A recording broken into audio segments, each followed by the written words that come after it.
Magandang araw. Ako po si Mark Lester Lirag. Ito po ang aking daily devotion.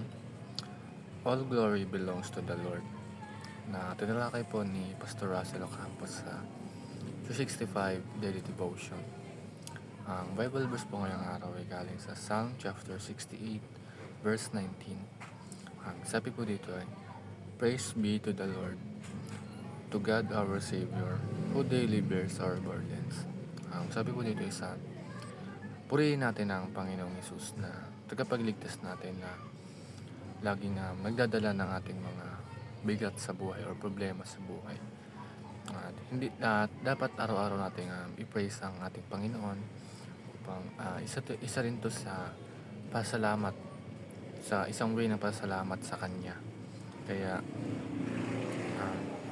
hindi lang dapat tuwing linggo tayo nag-praise sa Panginoon or sa church lang tayo nag-praise. Kahit sa bahay natin dapat purihin natin ang Panginoon na tagapagligtas natin. First teaching is God leads the battle to victory. Ang Diyos ang nangunguna sa atin para manalo tayo sa ating mga laban man sa buhay at mga problema na nilalabanan natin. Siya yung nangunguna sa atin. Tulad ni David, tinulungan siya ng Diyos na manalo sa gera na nangyari.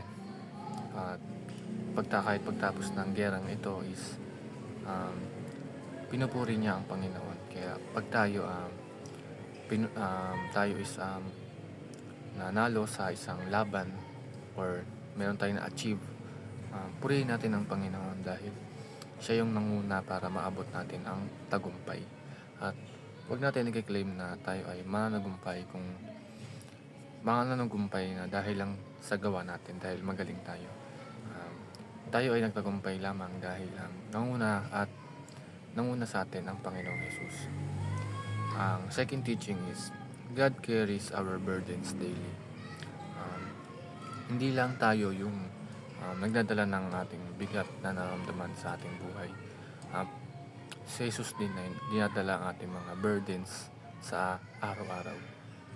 At kung gumaan man ang pakiramdam natin, magpasalamat tayo sa Diyos dahil kasama natin siya na dalhin ang ating mga problema. At huwag nating isipin na pag tayo may problema is nag-iisa lang tayo. Isipin natin na kasama natin ang Panginoong Hesus sa pagpasan ng problema natin. Ang last teaching is God is worthy to be praised. Ang Diyos is napaka-worthy niya at deserve niya ng lahat ng kapurihan. At kung tayo isang nanalo sa isang laban sa buhay, purihin natin ang Panginoon. Kung tayo isang malungkot or may pinagdadaanan, purihin pa rin natin ang Panginoon dahil napaka-worthy niya na purihin at deserve nito dahil marami siyang binigay sa atin na blessings, marami mang pagsubok, pero kasama natin siya dito sa paglaban sa pagsubok natin. Kaya lagi natin i-praise ang Panginoon sa araw-araw dahil yun lamang ang way ng pasalamat natin sa Kanya. Yun lamang.